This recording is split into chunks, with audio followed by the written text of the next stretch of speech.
말씀 잠언서 14장 1절에서 9절 말씀입니다.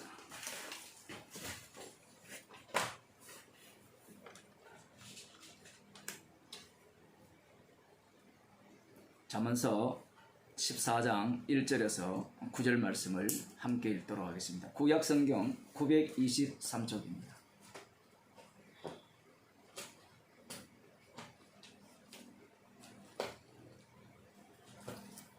(1절에서) (9절까지) 물어 지혜로운 여인은 그 집을 세우되 미련한 여인은 자기 손으로 그것을 허느니라. 정직하게 행하는 자는 여호와를 경외하여도 패역하게 행하는 자는 여호와를 경멸히 여기느니라. 미련한 자는 교만하여 입으로 매를 자청하고 지혜로운 자는 입술로 스스로 보전하느니라. 소가 없으면 구유는 깨끗하려니와 소의 힘으로 얻는 것이 많으니라. 신실한 정의는 거짓말을 아니하여도 거짓 정의는 거짓말을 뱉느니라. 거만한 자는 지혜를 구하여도 얻지 못하거니와 명철한 자는 지식 얻기가 쉬우니라. 너는 미련한 자의 앞을 떠나라. 그 입술에 지식이 있음을 보지 못함이니라. 슬기로운 자의 지혜는 자기의 길을 아는 것이라도 미련한 자의 어리석음은 속이는 것이니라. 미련한 자는 죄를 심상히 여겨도 정직한 자 중에는 은혜가 있느니라. 아멘. 기도하시겠습니다. 어리석은 자에게서는 생명의 지혜가 나올 수 없음을 주께서 말씀하셨습니다. 어리석은 자를 멀리하고 지혜로운 자를 가까이 하라는 주의 말씀처럼 십자가의 지혜를 가까이 하는 주의 백성이 되게 하셔서 우리의 인생을 주께서 생명의 길로 인도하심을 늘 확인하는 그런 인생이 되게 하여 주옵소서. 예수님의 이름으로 기도드리옵나이다. 아멘. 하나님 말씀 사도행전 7장 44절에서 60절 말씀입니다.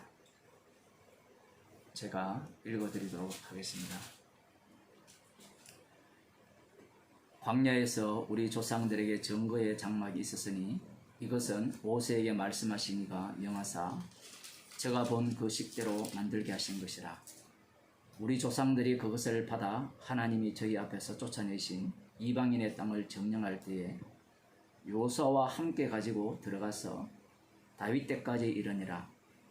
다윗이 하나님 앞에서 은혜를 받아 야곱의 집을 위하여 하나님의 처소를 준비케 하여 달라 하더니 솔로몬이 그를 위하여 집을 지었느니라. 그러나 지극히 높으신 이는 손으로 지은 곳에 계시지 아니하시나니 선지자의 말한 바 주께서 가라사대 하늘은 나의 보좌요 땅은 나의 발등상이니 너희가 나를 위하여 무슨 집을 짓겠으며 나의 안식할 처소가 어디뇨. 이 모든 것이 다 내 손으로 지은 것이 아니냐 함과 같으니라. 목이 곧고 마음과 귀에 할례를 받지 못한 사람들아, 너희가 항상 성령을 거스려 너희 조상과 같이 너희도 하는도다. 너희 조상들은 선지자 중에 누구를 핍박지 아니하였느냐. 의인이 오시리라 예고한 자들을 저희가 죽였고 이제 너희는 그 의인을 잡아준 자요 살인한 자가 되나니 너희가 천사의 전한 율법을 받고도 지키지 아니하였도다 하니라. 저희가 이 말을 듣고 마음에 찔려 저를 향하여 이를 갈거늘 스데반이 성령이 충만하여 하늘을 우러러 주목하여 하나님의 영광과 및 예수께서 하나님 우편에 서신 것을 보고 말하되 보라 하늘이 열리고 인자가 하나님 우편에 서신 것을 보노라 한데 저희가 큰 소리를 지르며 비를 맞고 일심으로 그에게 달려들어 성 밖에 내치고 돌로 칠세 정인들이 옷을 벗어 사울이라 하는 청년의 발 앞에 두니라. 저희가 돌로 스데반을 치니 스데반이 부르짖어 가로되 주 예수여 내 영혼을 받으시옵소서 하고 무릎을 꿇고 크게 불러 가로되 주여 이 죄를 저들에게 돌리지 마옵소서. 이 말을 하고 자니라. 아멘. 스데반 집사님이 두 번째 지금 말씀을 이 복음을 전하고 있습니다. 첫 번째 단락은 율법에 관한 말씀이었고요. 두 번째 단락은 성전에 대한 말씀입니다. 대제사장이 거짓 증인들을 통하여서 율법과 거룩한 곳을 거스려 말했다라는 그러한 어떤 고발에 대해서 이것이 사실이냐라는 그 질문을 들음으로 말미암아 이 질문에 대한 답변을 통하여서 지금 스데반 집사님이 복음을 전하고 있죠. 방금 제가 스데반 집사님의 그 설교를 읽어드렸잖아요. 우리들이야 구약을 잘 모르죠. 제가 무시해서 죄송합니다만 지금 이 스데반 집사님의 말씀을 듣는 사람들은 구약 전문가들입니다. 구약 전문가들이라 했을 때는 성전에 대해서, 성막에 대해서 잘 알고 있어요. 우리 어릴 때 좀 쓰는 말로 빠삭하게 알고 있는 겁니다. 모르는 게 없는 거예요. 완벽하게 알고 있다고 볼 수 있습니다. 그러한 어떤 사람들에게 지금 광야에서 받은 그 성막과 그리고 솔로몬 왕이 세운 그 성전 거기에 대해서 지금 말하고 있단 말입니다. 자, 우리들이 이 본문을 읽을 때 뭔가 이상한 점을 혹시 발견하신 게 있나요? 뭘 알아야 이상하다라고 생각이 되는데 모르면 스데반 집사님이 맞는 말 했구나 이렇게 들리는 겁니다. 그런데 스데반 집사님의 이 설교의 내용을 들어보면요, 맞는 말인데요, 이 방향을 살짝 꺾어버려요. 구약에 있었던 그러한 모든 사건들을 언급하면서 이 말씀의 날들을 살짝 이렇게 바꿔요. 바꿔버리니까 결론에 나오듯이 유대인들이 대제사장이나 율법 중심으로 생활하는 사람들이나 성전 중심으로 살아가는 그들에게 분노를 야기시킨다라는 사실입니다. 방금 우리는 이 본문을 읽으면서 별로 화가 안 나죠. 왜 화가 안 나느냐라고 할 때는 첫째, 우리들은 이방인이죠. 이방인은 말씀에 관심이 없습니다. 성전이 어떻게 되었든 뭐든 간에 관심이 없죠. 이방인의 관심은 딱 하나입니다. 내가 구원받으면 돼요. 그래서 이런 성경을 읽으면서 이게 나와 무슨 상관이 있느냐 이런 생각을 갖게 되는 겁니다. 그렇지 않나요? 구약을 읽어보면 유대인들의 역사인데 창세기야 조금 인류 역사를 언급했다 치지만 그 이후의 내용들을 들여다보면 다 유대인들의 역사인데 그거 읽어서 어디에서 먹습니까? 역사 시험에 나온다면 공부를 좀 하겠지만 대입 시험에 안 나오죠. 안 나오니까 읽을 이유도 없는 거고, 그리고 우리가 평소에 살아갈 때 이러한 말씀들이 도움이 되느냐 할 때는 도움이 안 되죠.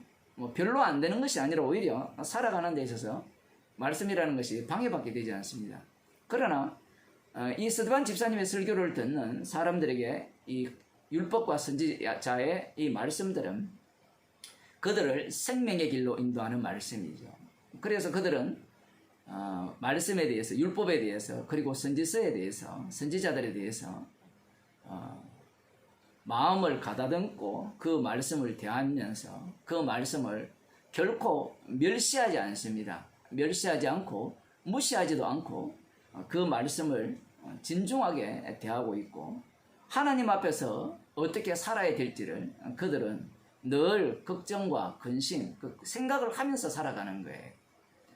개혁주의자만 토람대오에서 하나님 앞에서 산다 이런 소리를 하고 있다라고 생각할지 모르지만 유대인들이 평소 그렇게 살아간 거고요. 이 스데반을 지금 거짓 증인을 세워서 고발한 자들이 그렇게 살아갔던 겁니다. 자, 이들에게 하는 이 메시지를 한번 들어봅시다. 44절을 보면 광야에서 우리 조상들에게 증거의 장막이 있었으니 이것은 모세에게 말씀하시니가 명하사 저가 그 본식대로 만들게 하신 것이라. 스데반 집사님의 출발점 자체가 무엇이라고 말하느냐, 이게 굉장히 중요합니다. 증거의 장막이라 하죠. 증거의 장막. 증거의 천막이라는 거죠. 증거의 천막. 아마 오늘날 목사들 같으면요, 이렇게 설교 안 합니다. 증거의 장막이라 하지 않고 성막, 성막 아니면 하나님의 집, 이렇게 설교를 했을 겁니다. 제가 좀 생뚱맞는 이야기를 하는 것 같지 모르지만요, 여러분이 이 증거의 장막이 중요합니까? 중요하지 않습니까? 성전이 중요해요? 중요하지 않습니까? 사람들은 이 성막을, 사실은 성막이라고도 성경에 불리지 않아요. 거의. 제가 성경 전체를 뭐 다 찾아본 건 아닌데 한 100개 정도로 찾아본 것 같아요. 이 성막이라고 표현한 것을 찾아보면 대부분이 그냥 천막이에요. 천막. 그러면 거룩하다라는 표현은 뭐가 관련되어 있냐라고 할 때는 이 천막 안에 있는 거룩한 제단, 그 밖에 있는 번제단 같은 것, 안 그러면 거룩한 향, 안 그러면 대제사장이 입는 거룩한 옷, 뭐 거룩한 떡, 이러한 것들을 지금 표현을 할 때 그것을 성이, 거룩하다는 표현이 이 성이라는 뜻이 거룩할 성자리니까 그렇게 표현되고 있는데, 성막이라는 표현은 거의 나오지 않아요. 뭐 이걸 쓴다고 뭐 문제가 되고 쓰지 않는다고 문제가 안 될 수는 뭐 문제가 안 되지만, 지금 서대반 집사님이 성령의 충만을 받아서 지금 표현을 할 때 우리들이 흔히 기대하고자 하는 그러한 어떤 단어를 쓰지 않아요. 성막이라는 표현을 쓰면 이 성막이 어떠한가라고 할 때는 성막이라고 이미 해버리는 순간 성막은 영원하다고 가버립니다. 달리 표현하면 성전이라고 하잖아요. 거룩한 전, 뭐 말은 맞아요. 그런데 서대반 집사님이 이 구약을 모르는 게 아니죠. 광야 이스라엘을 다 알고 있고, 모세가 여기에도 나오듯이 하나님의 산에서 본 식양대로 그대로 내려와서 이제 땅에서 만든 그것이 바로 이 증거의 장막이라는 겁니다. 용어를 지금 제가 성막을 안 쓰려고 하는 거거든요. 증거의 장막이라 할 때 이 신천지가 뭐 증거 장막 뭐 어쩌고저쩌고 하고 앉았는데, 왜 증거의 장막이라 이렇게 표현하느냐, 이것은 굉장히 중요합니다. 증거의 장막이라고 하면요, 무엇을 증거한다는 거거든요. 무엇을 증거하느냐라고 할 때는 이 증거의 장막에는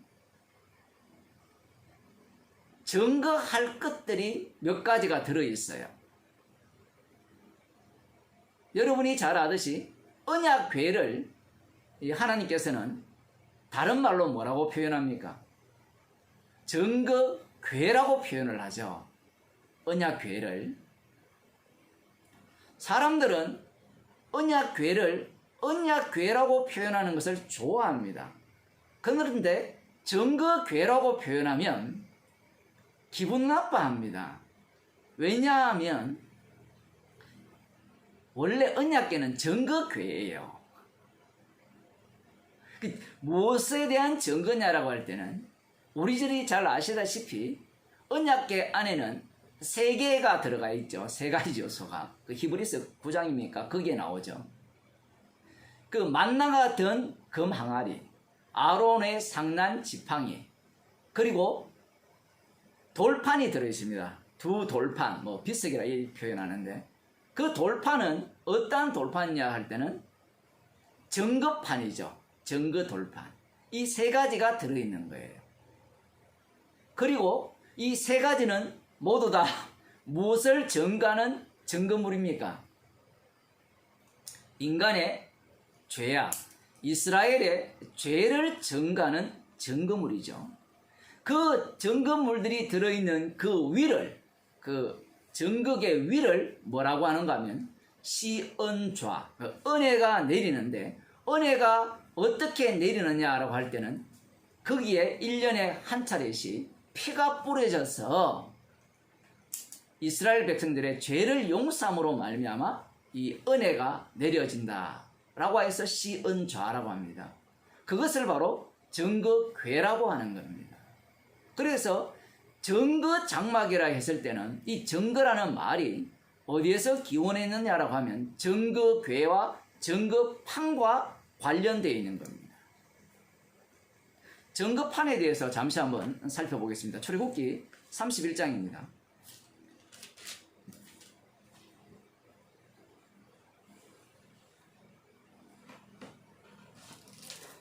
18절을 보면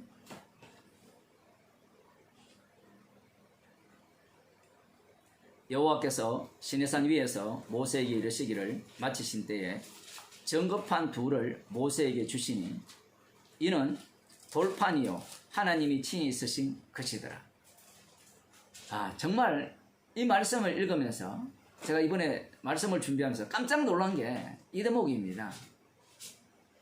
하나님께서 시내산에서 직접 그 돌판을 만드시고 돌판에 글을 새겨서 모세에게 주셨거든요.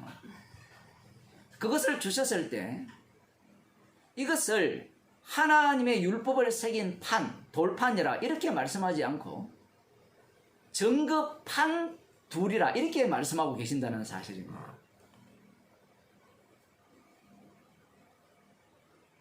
이 말씀의 의미는 이 돌 자체가 이미 정거판으로서 이스라엘 백성 가운데 들어간다 이 얘기입니다. 이걸 달리 표현하면요, 이 돌판 자체가 하나님이 친히 만드시고 새기신 그 글을 새기신 십계명 돌판이라 이렇게 할 때 두 개의 돌판인데 이것을 정거판이라 했을 때는 이 정거판이 이미 정거판이 되기 위해서는 이 산 아래에서는 이스라엘 자손들이 우상 숭배를 해야 된다는 이야기입니다. 이 말씀을 위한 이스라엘이라는 거예요. 그죠? 그러면 이 정거판은 어떤 기능을 하느냐라고 할 때는 모세가 산에서 내려옴을 더딤을 보고 이스라엘 자손들이 아론에게 우리를 위하여 우리를 인도할 신을 만들어내라고 하죠. 그리고 그들의 보석들을 귀에서 뽑은 보석들 금을 이렇게 금령입니까? 그렇게 해서 황금 송아지를 만들어서 아론이 외칩니다. 바로 이 송아지가 너희를 애굽 땅에서 인도한 여호와 하나님이라 이렇게 외치면서 안식일을 즐겁게 지킵니다. 축제가 벌어졌죠. 이 소리를 모세가 듣고 두 돌판을 던져서 깨어버리죠. 모세가 이 돌판을 던져서 깨어버린 이유는 간단합니다. 그 돌판이 들어오면요, 이스라엘 자손이 전멸해야 돼요. 진멸당해야 됩니다. 그 율법에 위배되었기 때문에.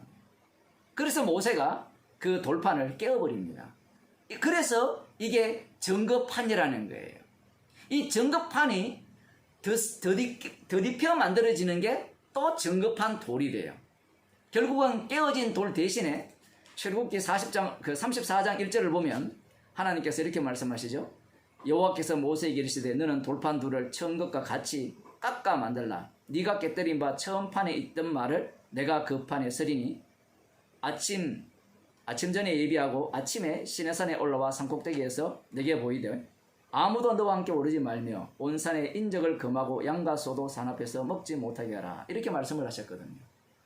첫 번째 돌판은 하나님께서 친히 만들어 주신 돌판이고 친히 글을 쓰신 돌판인데 그것이 정거판인데 그 정거판은 깨어지고 이 황금 송아지로 여호와를 섬김으로 말미암아 하나님께서 심판을 행하셨잖아요. 그 심판 이후에 하나님께서 다시 돌판을 이제는 어디에서 만드느냐 할 때는 땅에서 만들어 갑니다. 친히 깎아서 돌판을 만들어서 산으로 올라가면 산에서 하나님께서 친히 그 돌판에 글을 써주시는 거예요.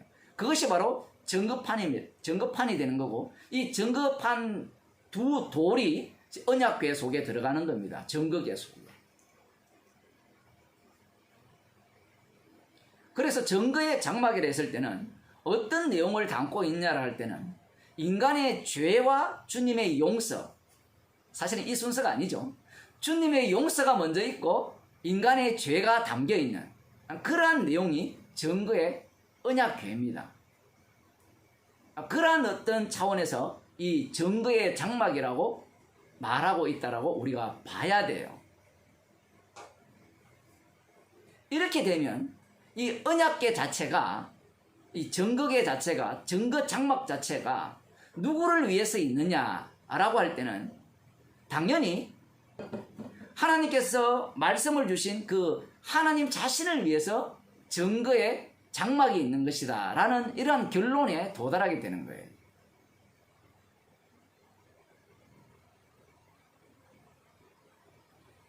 십자가의 피 능력, 여기에서는 이제 모세가 자기 목숨을 이제 내어놓으면서 희생물이 되죠. 중보자가 되는데, 그 중보자의 그 피 흘림, 그 희생을 담고 있는 게 증거의 장막입니다. 그 희생을 담으려면 율법이 있어야 되고, 율법을 범한 인간들이 거기에 들어와야 되죠. 이러한 모든 것들을 담아놓은 것이 증거의 장막입니다. 그런데 이 서대반 집사님이 이렇게 설교를 합니다. 광야에서 우리 조상들에게 증거의 장막이 있었으니 이것은 모세에게 말씀하신 이가 명하사 저가 본 그 식대로 만들게 하신 것이라, 이렇게 되어 있죠. 조상들에게 증거의 장막이 있었다라는 겁니다. 근데 이 증거의 장막은 모세가 산에서 본 그대로 명하사 만들었죠. 만들게 하신 이가 보면 그 식대로 만들게 하신 것이라, 이렇게 말씀하잖아요. 그렇다면 이 증거의 장막은 하나님께서 만들게 하신 거예요.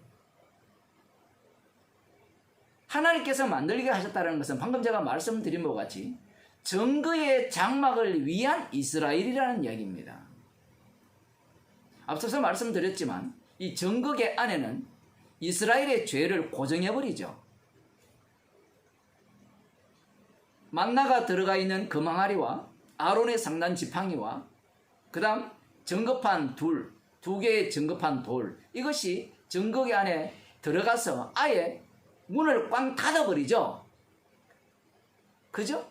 그 뚜껑을 여는 자는 다 죽습니다. 레이디에서 영화 보면 용서함이 없기 때문에 다 죽는데, 죄를 아예 고정을 시켜놓고 이 죄는 불변해요. 너희들은 뭘 해도 죄인이라 얘기거든요. 이스라엘 백성들을 보게 되면. 그래서 1년에 한 차례 그 시언자 위에 그 피가 뿌려질 때, 증거궤 위에 피가 뿌려질 때 이스라엘 백성들의 모든 죄가 용서되는 거거든요. 앞서서 뭔가 너희들이 죄를 범했을 때 깨달으면 뭐 어쩌고 이런 말씀을 하나님께서 하셨을 때 인간들이 생각하는 그 죄의 범위를 뛰어넘는 용서함이 언약궤 안에, 증거궤 안에서, 증거궤에서 발휘되고 있다는 사실입니다. 그래서 이 증거궤 위에 내려지는 그 은혜, 그 피가 용서되는 그 속죄소죠. 그 속죄소의 능력을 증가하기 위해서 이스라엘 백성들은 죄인으로 살아야 된다는 얘기입니다. 지금 그 속죄소의 능력을 증가하기 위한 이스라엘이죠. 그래서 모세가 식양대로 만든 겁니다. 자, 여기에서 본 식양대로 만들었다 했을 때는 또 어떤 의미가 담겨있냐 할 때는 이건 없어질 거다 얘기입니다. 실체가 아니라는 거예요. 마치 플라톤 사상 같은데, 본 식양대로 만들었다니까 천국에도 이러한 모양을 갖고 있구나. 사람들은 그런 생각을 하거든요. 나중에 요한계시록 보면 증거의 장막에서 뭐 성전이 열리고 이런 표현을 하니까 천국에 가서도 이런 게 그대로 있지 않느냐. 그러나 히브리서에서 9장 보면 이것은 비유라고 하죠. 비유라는 말은 없어질 거라 얘기입니다. 부정당할 거라는 얘기예요. 자, 모세가 그 본식대로 만들었습니다. 만들었는데 45절 봅시다. 우리 조상들이 그것을 받아 하나님이 저희 앞에서 쫓아내신 이방인의 땅을 점령할 때에 요사와 함께 가지고 들어갔어, 이렇게 표현하죠. 이러한 표현들이 우리들은 뭐 맞는 말이잖아요. 그죠? 받아서 요사와 함께 가져갔잖아요. 약속의 땅에. 그런데 우리들이 알기로는 언약궤가 앞장서서 약속의 땅에 들어갔죠. 지금 스데반 집사님이 주어의 자리에 조상들을 집어넣어버린 겁니다. 조상들을. 인간들이 뭐 그렇게 표현하지 그 외에 달리 표현할 길이 없지 않습니까? 라고 하면 맞아요. 그게 인간이에요. 선악과를 따먹은 인간들의 한계입니다. 다른 방법이 없죠. 달리 표현할 방법이 없잖아요. 조상들이 언약궤를 들고 약속의 땅에 들어갔지 언약궤가 발이 있어서 저절로 들어갔습니까? 아니잖아요. 그런데 서대환 집사는 이렇게 말합니다. 우리 조상들이 그것을 받아 하나님이 저희 앞에서 쫓아내신 이방인의 땅을 점령할 때에 여호수아와 함께 가지고 들어갔다라는 겁니다. 이 말 속에는 무엇이 담겨 있느냐라고 할 때는 언약궤가 벌써부터 어떤 식으로 그들에게는 인식되느냐라고 할 때는 언약궤가 승리한다는 것을 보여주기 위한 언약하신 분이 언약을 이루신다는 것을 보여주기 위한 언약궤의 능력이었는데 그 가나안 땅 점령이었죠. 그런데 유대인들에게는 이 이스라엘 자손들에게는 언약궤가 우리가 언약궤를 메고 들어가니까 우리를 위해서 언약궤가 승리를 가져다 주었다라고 이렇게 인식을 하는 겁니다. 그러한 인식이 사무엘상 1장부터 그 엘리 가문에서 잘 나타나죠. 그 블레셋과의 전쟁에서 패하니까 이 언약궤를 갖고 와서 언약궤를 앞장 세우면 전쟁에서 승리할 것이라는 그러한 사고방식을 그들이 보여주잖아요. 그런데 그러한 사고방식이 그 사사시대에 보여주는 것이 아니라 이미 약속의 땅에 들어갈 때부터 그들은 언약궤에 대한 인식이 그런 식으로 돼 있다는 겁니다. 어떻게 그러냐? 지금 제가 계속 출애굽기 말씀을 전하고 있잖아요.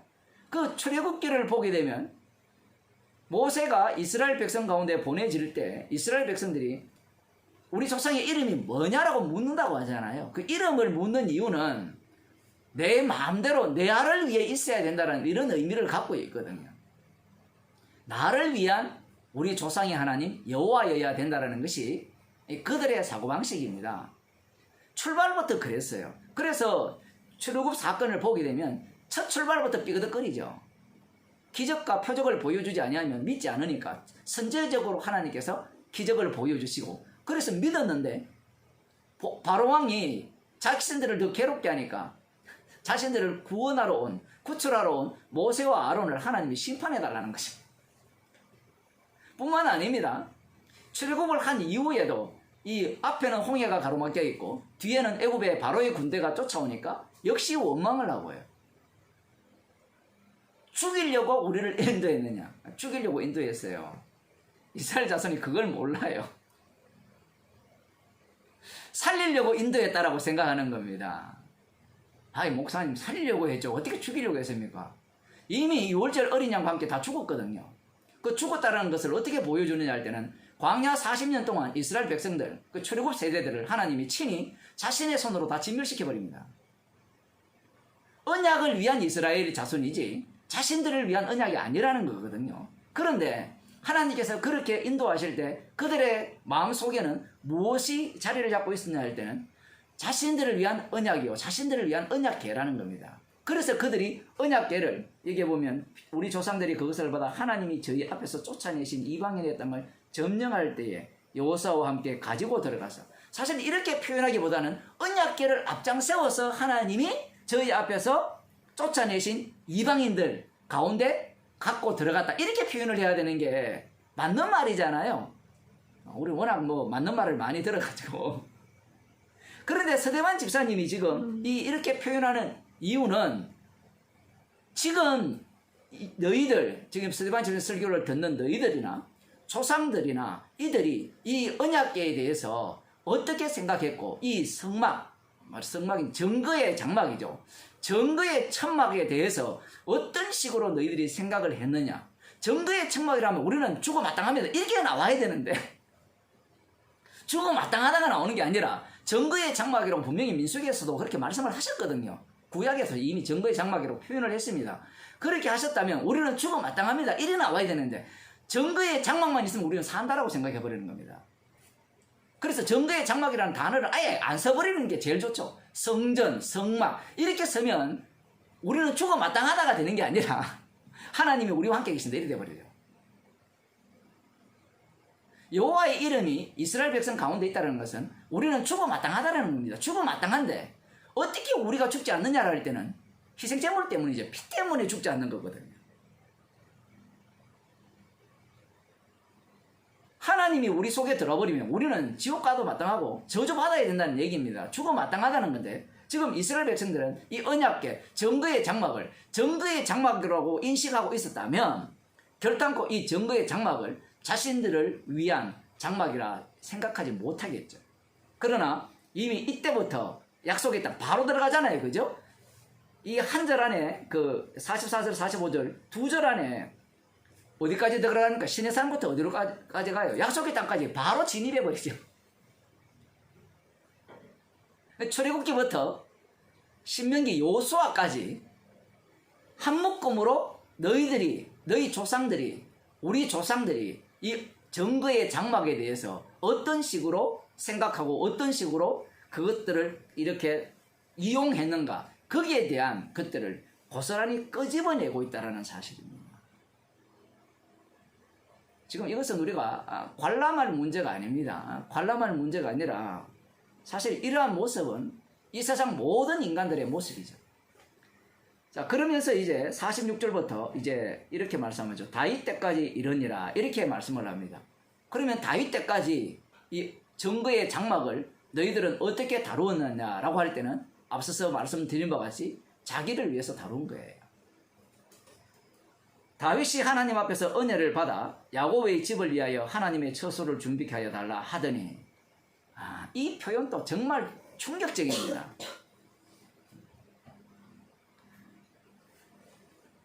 사무엘 하 7장을 한번 보겠습니다. 사무엘하 7장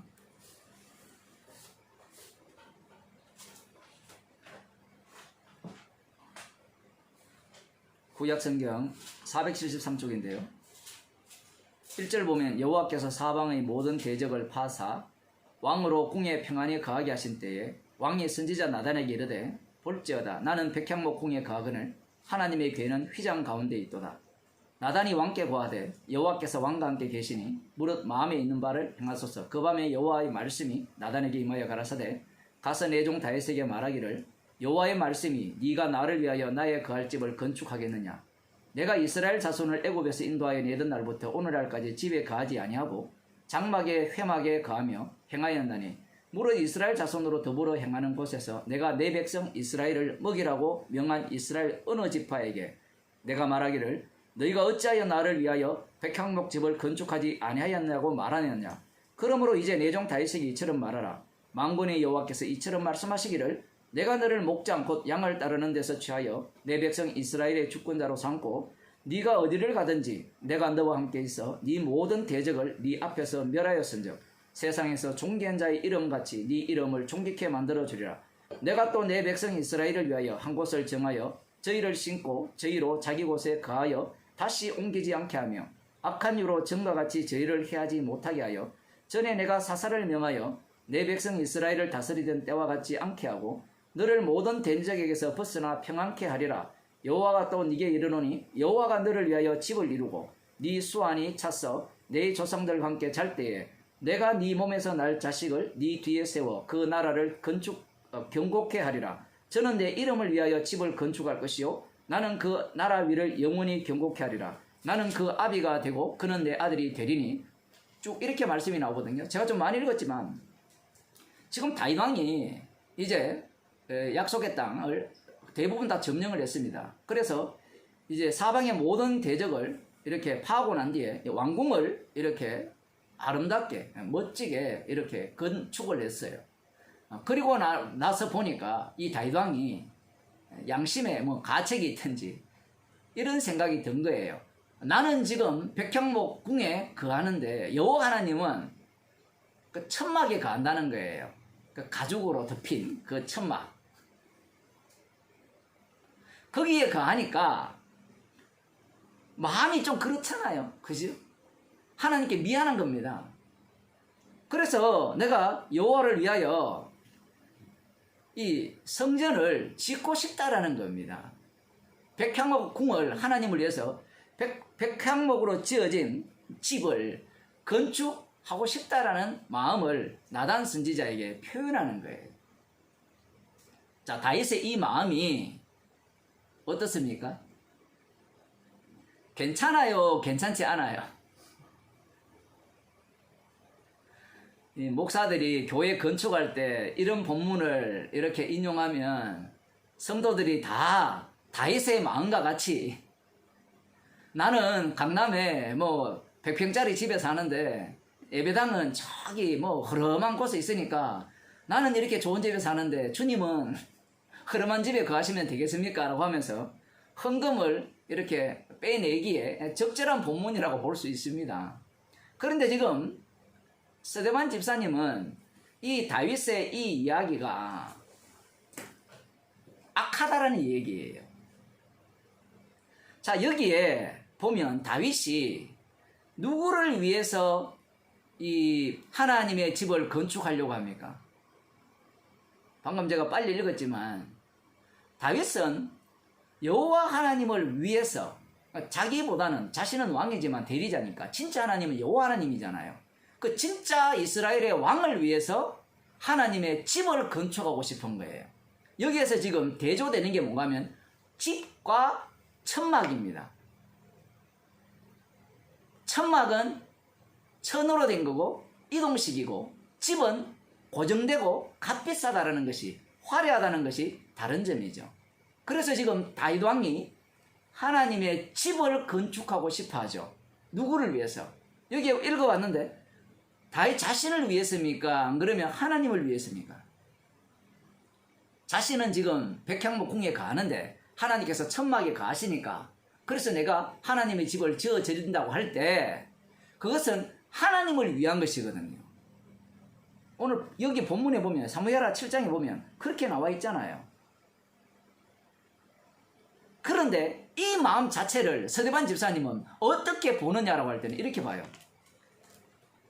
6절 사도행전 7장 46절, 다윗이 하나님 앞에서 은혜를 받아 야곱의 집을 위하여 하나님의 처소를 준비하여 달라 하더니, 야, 정말 이게 언어를 이렇게 기교를 부려서, 아마 오늘날 목사들 같으면 말장난하고 앉았는데 이렇게 비꼴 겁니다. 다 하나하나 갖고 뭘 그리 신경 쓰느냐 하지만 분명히 다윗은 하나님의 집을 건축하려고 했어요. 왜냐하면 하나님은 지금 천막에 거하시기 때문에. 그런데 지금 스데반 집사님은 이것을 완전히 뒤바꿔버립니다. 야곱의 집을 위하여 라고 표현을 하죠. 야곱의 집을 위하여. 야곱의 집이라는 것은 이스라엘이죠. 야곱의 집이라는 것은 집이 튼튼하게 건축되어야 망하지 않을 거 아니에요. 그 집을 위하여 하나님이 거할 처소를 준비해달라. 처소로 바뀌어버려요. 장소. 장막입니다. 표현을 하면. 느낌이 오시죠? 분명히 사무엘하 7장에서는 다윗이 자기는 왕궁 집에 거하고 있고 하나님은 천막에 거하고 있기 때문에, 하나님, 나는 백향목 궁에 거하는데 하나님이 천막에 거하시니까 제가 마음이 아픕니다. 진짜 하나님이 이스라엘의 왕이시니까 이 건축한 집에 가소서에서 집을 지었는데, 지금 스데반 집사님은 그 다윗의 마음을 어떻게 이해하느냐 할 때는 야곱을 집을 위하여 하나님의 거처를 준비해 달라, 이렇게 했다라고 표현하는 겁니다.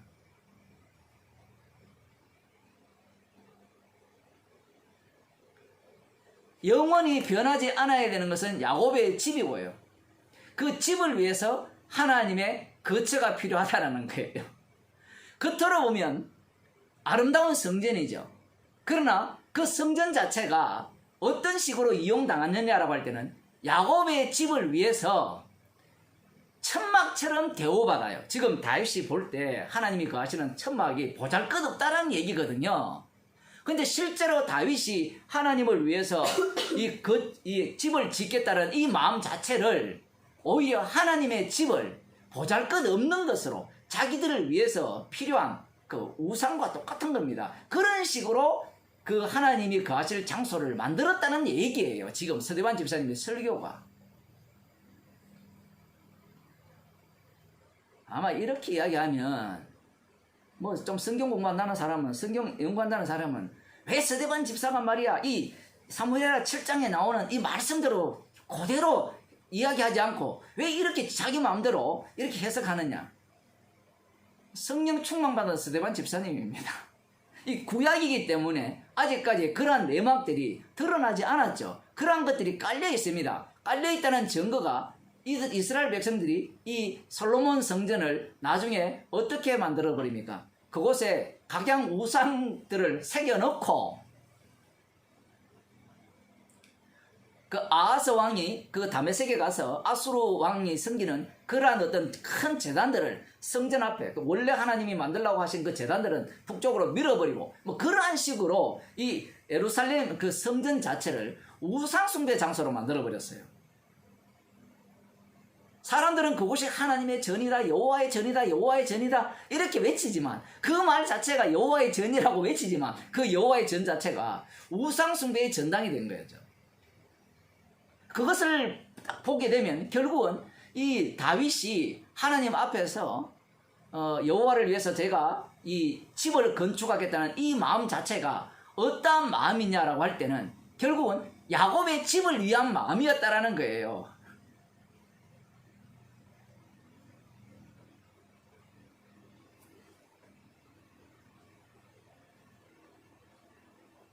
그래서 지금 여기에 보면 하나님께서 사무엘하 7장에 보게 되면 그 나단에게 집을 지으라 하시면서 먼저 하나님께서 이렇게 말씀하십니다. 10절에 보면 사무엘하 7장 10절 내가 또 내 백성 이스라엘을 위하여 한 곳을 정하여 저희를 심고 저희로 자기 곳에 거하여 다시 옮기지 않게 하며 악한 유로 전과 같이 저희를 해하지 못하게 하여 전에 내가 사사를 명하여 내 백성 이스라엘을 다스리던 때와 같지 않게 하고 너를 모든 대적에게서 벗어나 평안케 하리라. 여호와가 또 네게 이르노니 여호와가 너를 위하여 집을 이루고 지금 이 집을 이룬다는 것과 한 곳을 정하여서 다시는 옮기지 않겠다는 이 말씀 자체가 중첩이 되어 있죠. 역사적으로는 그 하나님께서 이스라엘 백성들을 여기에 고정시킨다라는 말씀이지만 최종적으로는 성전 대신 참 성전 대신 예수 그리스도 안에서 영원히 고정시키겠다는 겁니다. 옮기지 않겠다는 그 말씀을 지금 하고 계시는 거예요. 그러면서 이렇게 내가 너를 위하여 집을 이룬다라고 하죠. 집을 이룬다라고 표현하니까 좀 이상하지만 집을 만든다, 건축한다는 얘기예요. 너를 위하여 집을. 다윗은 건축용 건물을 집이라 이야기했죠. 그걸 건축하겠다라고 이야기했는데 하나님께서는 집을 만들겠다고 해요. 그 집이 여기에 보면 다윗 가문이라 나오죠. 사실은 다윗 가문인데 궁극적으로는 그것은 그림자에 불과하기 때문에 이 집은 예수 그리스도입니다. 하나님이 친히 내가 여호와가 너를 위하여 집을 이룬다 했잖아요.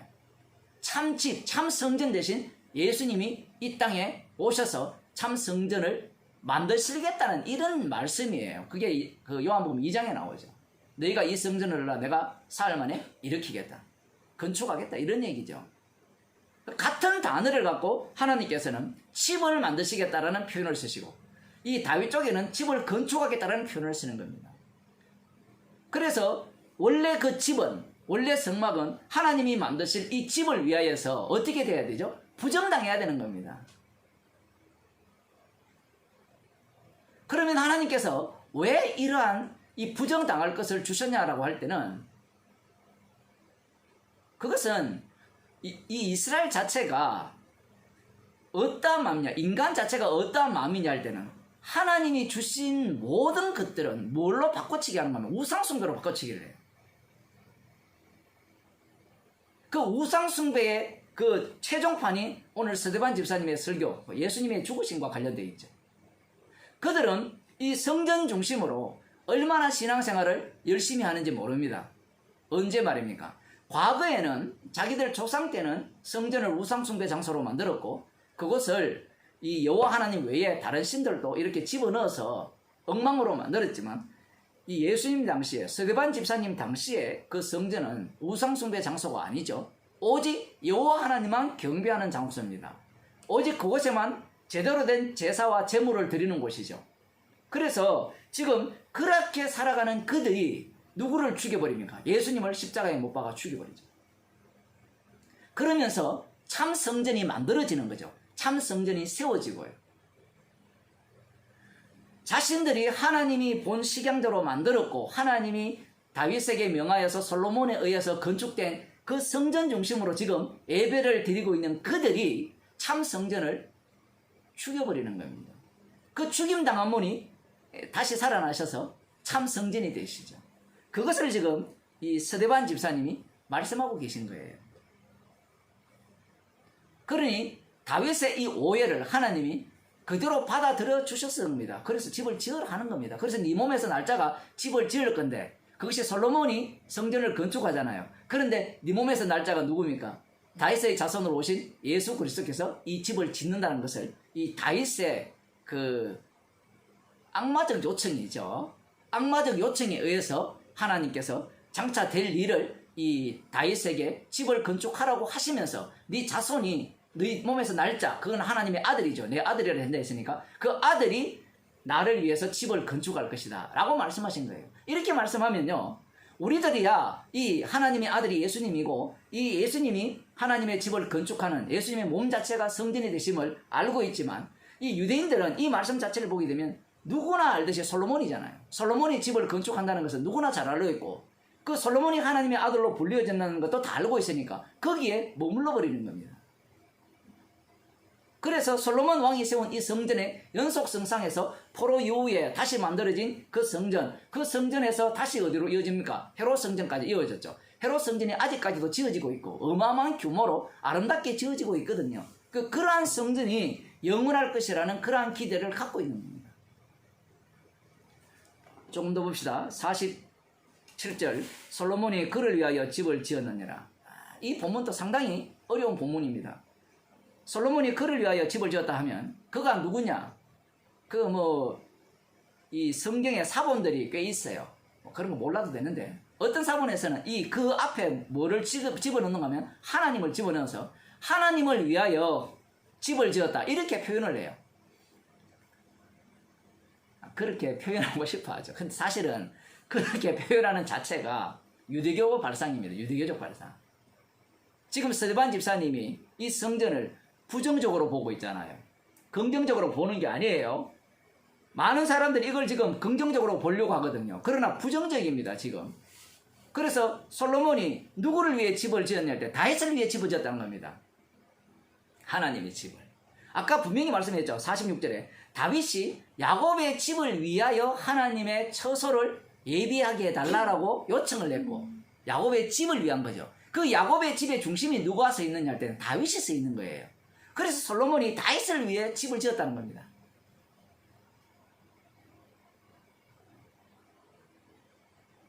출발 자체가 이미 엉터리라는 거예요. 그러면서 48절에 보면 그러나 지극히 높으신 이는 손으로 지은 곳에 계시지 아니하시나니 답이 나오잖아요. 지극히 높으신 이는 손으로 지으신 곳에 계시지 않다는 것을 말씀하기 위해서 하나님께서 천막을 만들어서 그곳에 계셨던 거예요. 이상하죠? 손으로 지으신 전에 안 계시면 천막 만들어서 그곳에 계시겠다라고 하지 않아야 되잖아요. 그런데 왜 그렇게 했냐 할 때 인간의 마음을 이미 다 알아요. 인간의 본성은 하나님이 우리와 함께하는 증거를 보여달라는 겁니다. 그래서 천막을 만들어야 했고 하나님이 그들 가운데 계신 겁니다. 그 말은 하나님은 인간의 손으로 만든 곳에 계시지 않다는 것을 말씀하시기 위해서 그렇게 하셨는데 인간들은 인간의 손으로 만든 곳에 계신다라고 생각한 거예요. 왜냐하면 모세가 산에서 본 식양대로 만들었기 때문에 그런 거예요. 하나님께서 본 식양대로 만들어야했으라 했으니까 하나님이 사람의 손으로 만든 그곳에 계신다 이렇게 인간들이 생각할 수밖에 없죠. 그런데 그 성막에 들어가는 모든 기물들을 이 성령을 받은 아합과 올리압입니까? 그들이 짓거든요. 성령을 충만하게 받은 자들이. 그러니까 사람에 의해서 만들어진다는 게 아니거든요. 그런데 그러한 생각을 이들이 못하는 겁니다. 하나님은 사람의 손으로 지은 곳에 계시지 않아요.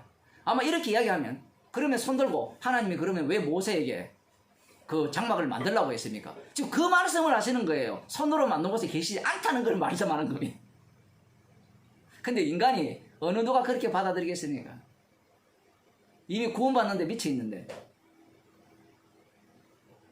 주께서 가라사대 하늘은 나의 보좌요 땅은 나의 발등상이니 너희가 나를 위하여 무슨 집을 짓겠으며 나의 안식할 처소가 어디뇨? 이 모든 것이 다 내 손으로 지은 것이 아니냐? 이렇게 말씀하니까 사람들은 이 본문을 이렇게 해석해요. 자, 천막으로 만든 이유는 하나님의 모든 곳에 계시기 때문에 그렇다. 이렇게 얘기를 하는데 말이야 맞는 것 같은데 하나님께서는 친히 자기 손으로 지은 곳에 계신 거예요. 자기 손에 지은 곳에. 그럼 온 세상이 하나님 손으로 지어졌죠. 그럼 이런 이야기는 전능한 하나님을 믿는 인간들은 다 알아요. 그런데 이 말씀이 무엇과 연결되어 있냐 할 때는 십자가와 연결되어 있습니다. 모든 것이 이 아들을 위해서 지어졌고 아들로 말미암아 지어졌다라고 성경에서 말씀하고 있죠. 지금 스데반 집사님 그 얘기를 하고 있는 거예요. 유대인들이 이 이야기를 모를까요? 다 알아요. 지금 이게 무슨 말인지. 그리고 이것은 이미 선지자가 한 그 말씀이기 때문에 뭐 하늘은 나의 보좌요 땅은 나의 발등상이니 이 말씀도 다 압니다. 하나님은 그러한 곳에 계시지 않다는 뿐만 아니라 무소부지하다는 것까지 다 알아요. 그럼에도 불구하고 하나님은 성전이라는 것을 주셨다라는 겁니다. 주셨기 때문에 그곳에서 하나님이 계시고 분명히 이 열왕기상 8장이니까 거기에 보면 성전을 향해서 기도하면 죄가 용서된다라고 말씀을 하셨거든요. 그러니 그러한 말씀들을 이들이 부정할 능력이 없죠. 말씀을 누가 부정하겠습니까? 그러니 이것이 서로 연결이 안 되는 거예요. 달리 말하면 이걸 거꾸로 올라가면 온 세상은 노아 언약 안에 있는 거예요. 그 정결한 짐승의 희생의 피로 온 세상은 덮여 있는데 그 한 장소를 이 성막이라는 천막이라는 장소로 주님께서 만드셨다라고 이렇게 보시면 되는 겁니다. 피 이야기를 하는 겁니다. 지금 희생물을 이야기하는 거예요. 지금 이것이 그냥 하는 얘기 같으면 6월절 어린 양의 피가 빠져버리잖아요. 그런데 이 말씀들은 다 6월절 어린 양의 피로 애굽에서 구출받은 자들에게 하신 말씀이잖아요. 그러하다면 이 세상 자체는 6월절 어린 양의 피로 이 세상이 지금 돌아가고 있고 그 피를 증거하기 위한 세상이라는 겁니다.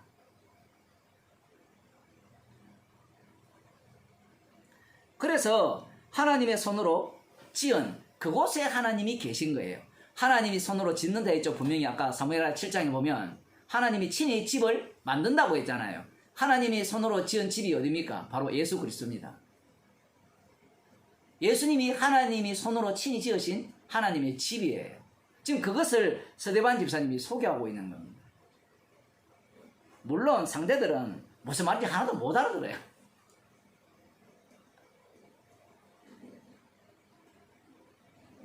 여기에서 스데반 집사님은 무엇을 공격하느냐 할 때는 이건 성전이 아니라는 얘기를 하는 거거든요.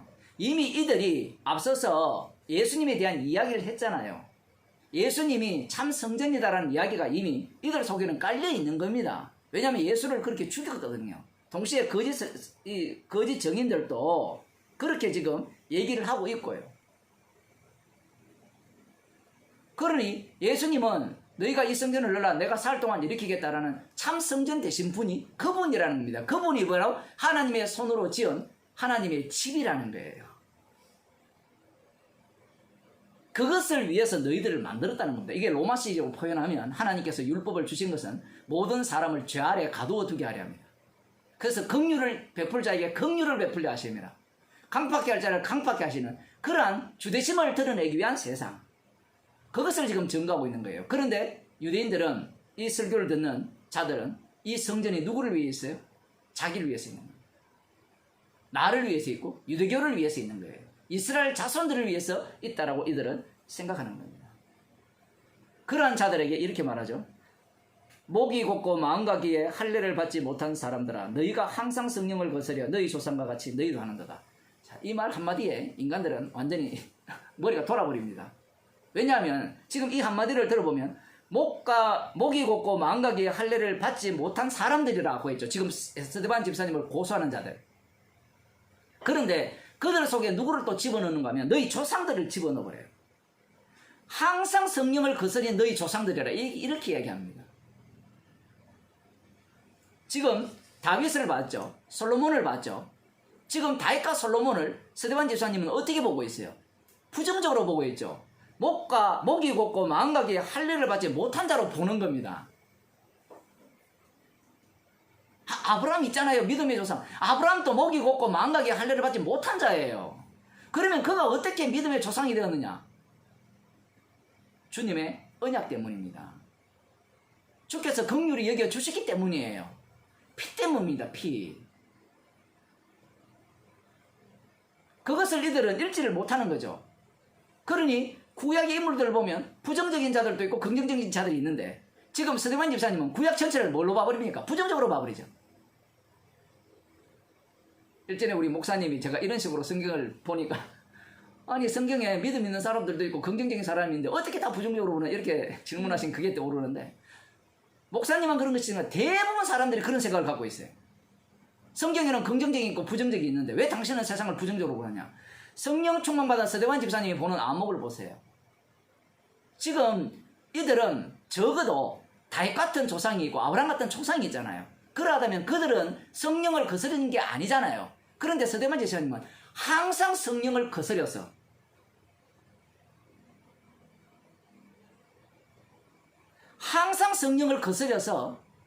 하나님을 대적했다 이야기입니다.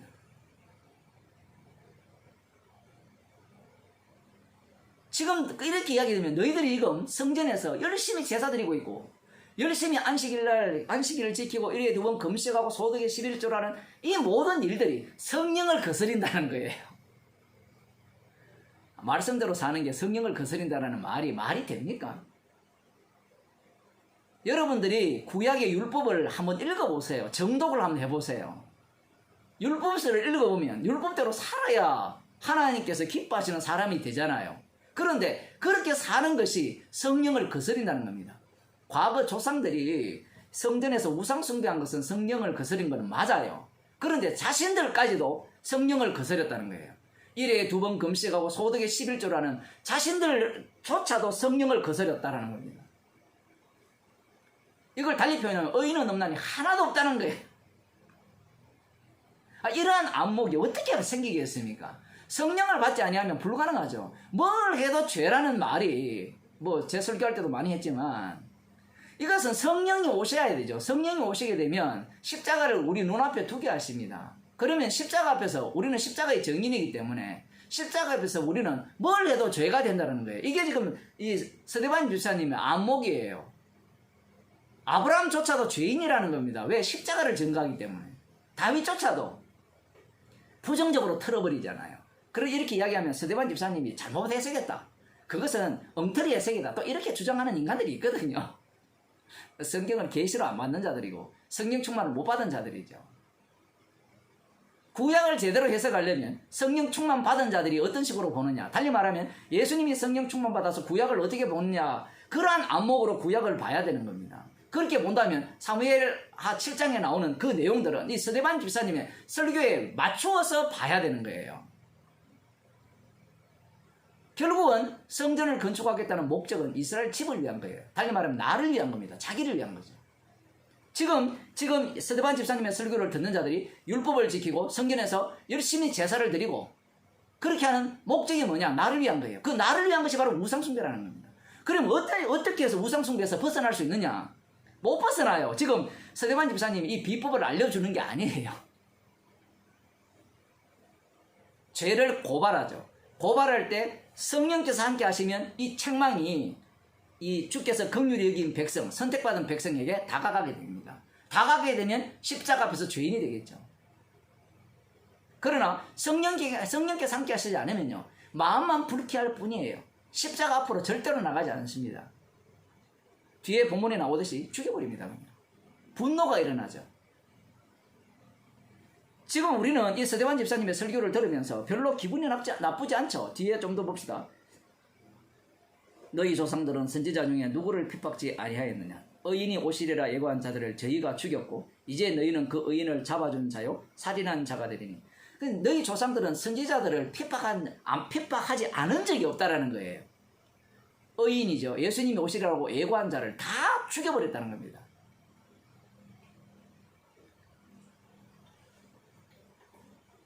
너희는 그 의인을 잡아준 자요 살인한 자가 되리라. 그 의인이 예수 그리스도죠. 너희들도 조상이 하는 짓과 똑같이 똑같이 한다는 겁니다. 그러면서 너희가 천사의 전한 율법을 받고도 지키지 아니하였도다 하니라. 와, 정말 이게 이상하죠. 아니, 소득의 11조를 하고 율법을 지키는 거잖아요. 박하와 해안과 근처의 11조까지 하니까 얼마나 율법대로 살아갑니까? 뿐만 아니라 안식일을 제대로 지킵니다. 그 다음 구제를 힘쓰죠. 그 다음 금식도 합니다. 그러면 이것은 율법을 지키는 겁니까? 안 지키는 겁니까? 뭔가 대화가 돼야 되는데, 소통이 돼야 되는데, 서대관 집사님하고 소통이 안 돼요, 사람들이. 아니, 안식일을 지키는 건 율법을 지키는 거잖아요. 그런데 서대관의 집사님의 눈에는, 성령 충만 받은 서대관 집사님의 눈에는 율법을 지키지 않는다라는 겁니다. 이 지킨다라는 표현을 쓰니까 사람들이 아는 것은 지킨다 밖에 몰라요. 십자가와 만나는 것이 지키는 건데 그 율법의 완성이잖아요. 그런데 사람들이 아는 거는 지켜야 되지. 그러면서 이걸 또 어떻게 해석합니까? 유대인들은 율법을 그냥 형식적으로 지켰어. 진짜 진심으로 안 지켰어. 아니, 율법은 진짜 진심으로 지켜야 돼. 이런 식으로 또 우리는 그래, 외식하면 안 돼. 이렇게 해석을 하는데 외식하면 안 돼라고 그렇게 살아가는 자체가 율법을 지키지 않는 겁니다. 성령이 와야 율법의 완성 속에 참여하는 거예요. 그게 율법을 다 지킨 자가 되는 거예요. 성령이 오지 않으니까 십자가가 눈에 안 보이고 밝힌 눈에 안 보이고 자기가 죽어 마땅하다는 그러한 사실이 드러나지 않는 겁니다.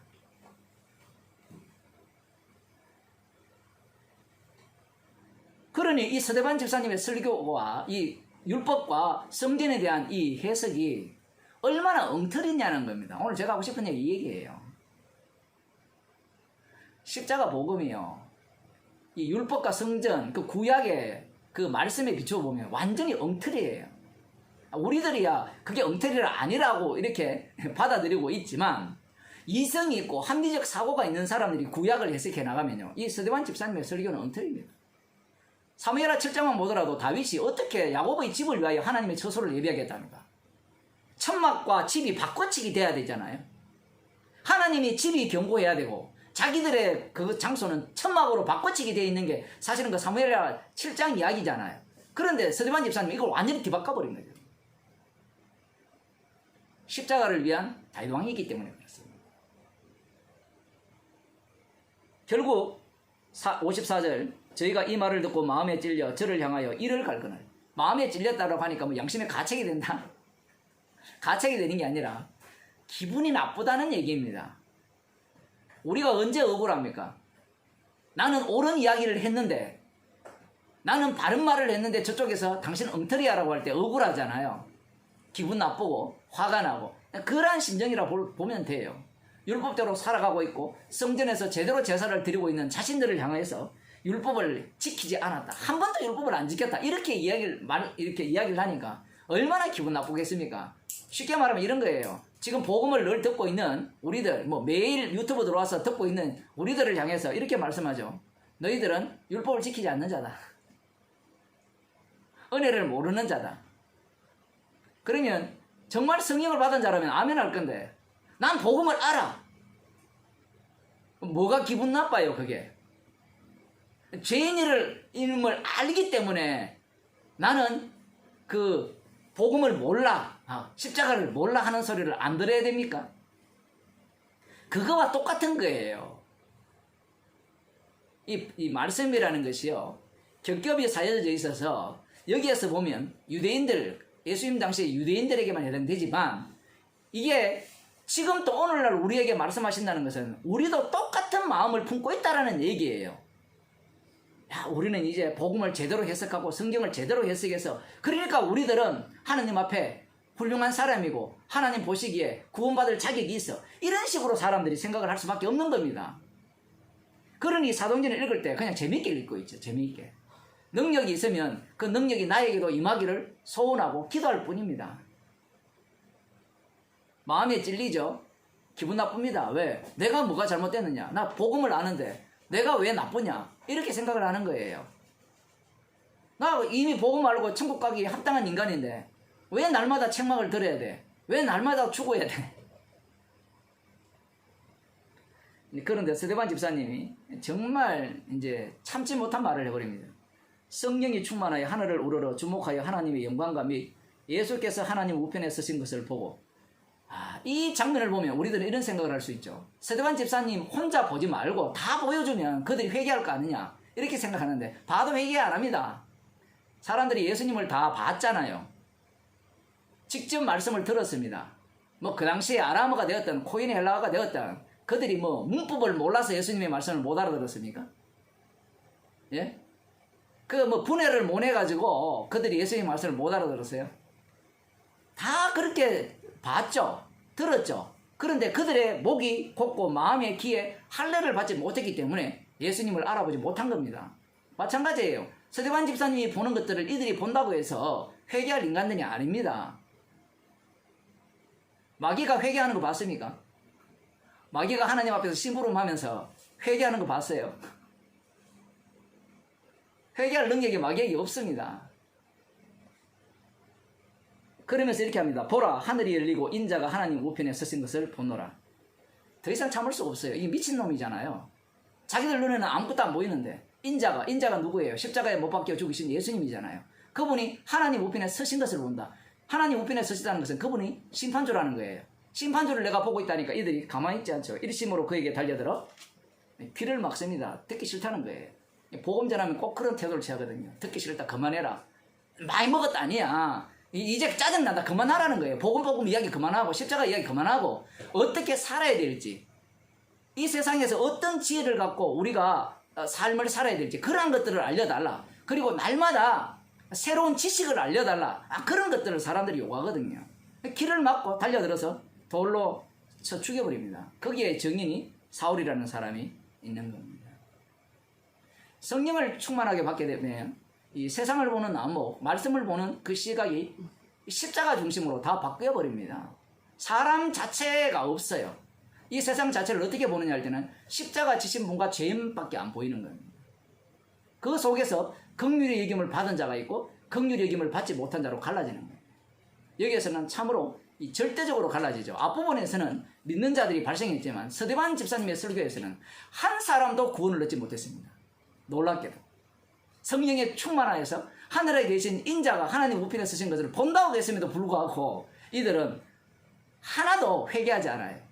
이것이 바로 십자가의 피의 능력입니다. 그 피를 위해서 지금 이 스데반 집사님은 복음을 전하고 있고 그 피로 인하여서 저주받을 자들이 지금 이 복음에 반응하고 있다는 사실입니다. 기도하시겠습니다. 목이 곱고 마음과 귀에 할례를 받지 못한 모습을 저희들에게서 날마다 만들어내시고 십자가의 피가 아니면 구원 얻을 수 없고 지옥 가야 마땅하는 그러한 죄인임을 날마다 저희들에게 말씀을 통하여서 깨우쳐 주심을 감사드립니다. 우리의 인생이 나의 것이 아니라 주님의 증인으로 부름받은 인생이기에 스데반 집사님처럼 십자가의 복음을 증거하고 그 증거한 복음 속에 십자가 사건 속에 합류당하는 주의 백성으로 저희들을 삼아 주옵소서. 예수님 이름으로 기도드리옵나이다.